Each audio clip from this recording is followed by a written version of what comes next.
जो कैसे हो आप? आशा है कि आप सब स्वस्थ होंगे। चलो बेटा आज की वर्कशीट करते हैं। आज की हमारी वर्कशीट है क्लास 5 की हिंदी की वर्कशीट है। वर्कशीट नंबर 117 ए। दिनांक है 25/11/2021। पठ है पुस्तक रिमझिम। पाठ स्वामी की दादी। विद्यार्थी अपना नाम टीचर का नाम लिखोगे। चलो देखते हैं बेटे। प्यारे बच्चों, आपने पाठ स्वामी की दादी पढ़ा, जिसमें स्वामीनाथन और उसकी दादी रात को सोने से पहले बहुत सी बातें करते हैं और अंत में बातें करते सो जाते हैं। जैसे फर्स्ट क्वेश्चन, नीचे पाठ स्वामी की दादी से कुछ वाक्य दिए हैं। इन वाक्यों को बोलकर पढ़िए और कहानी के अनुसार उन्हें सही क्रम में क्रमांक दीजिए। इसके बाद उन्हें क्रमानुसार अपने कॉपी में भी लिखिए। देखो बेटा क्या है, जैसे यहाँ पे है क्या आगे पीछे लिखे हुए हैं, उनको सीक्वेंस से लगाना है। जैसे फर्स्ट लगा है, ओ दादी तुम नहीं जानती राजम कितनी ऊंची चीज है।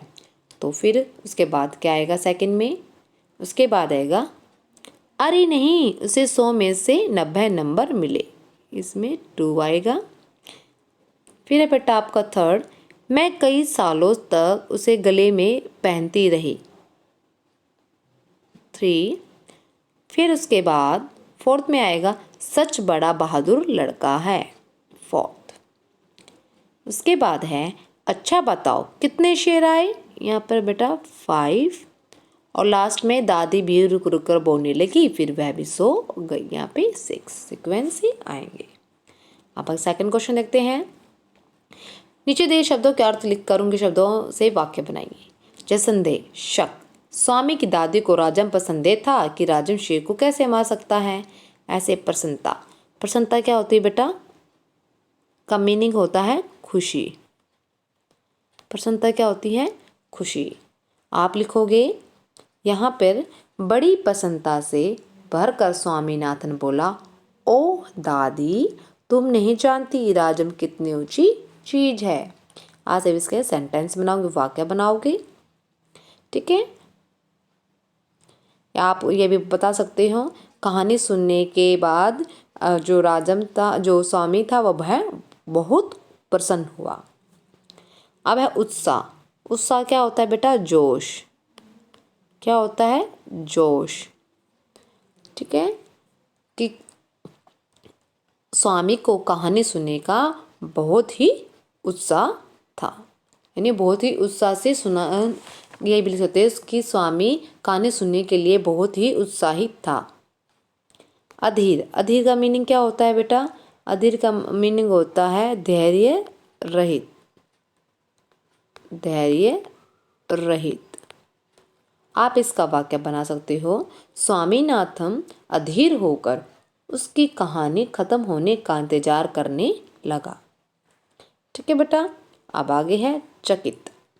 चकित क्या होता है, चकित होता है आश्चर्य।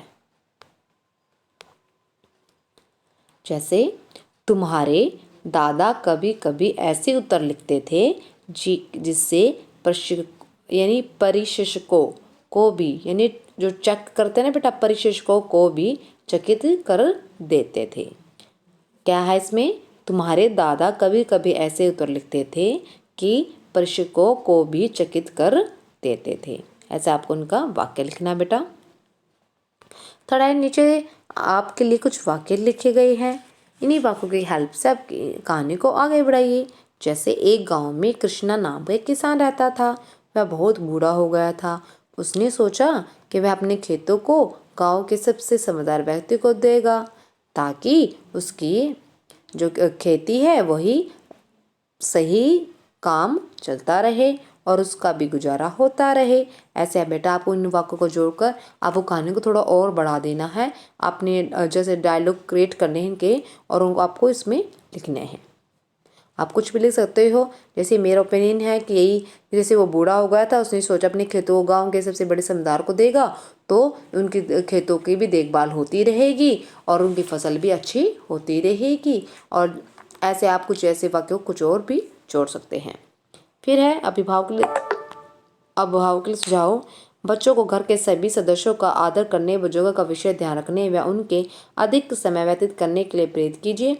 बड़ों के द्वारा सुनाई गई कहानियां व अनुभव बच्चों के साथ हमेशा प्रेरणादायक होते हैं। तो बच्चों आपको कार्य पत्रिका मजा लगी ना, आप बताइए आज आपने नया क्या सीखा।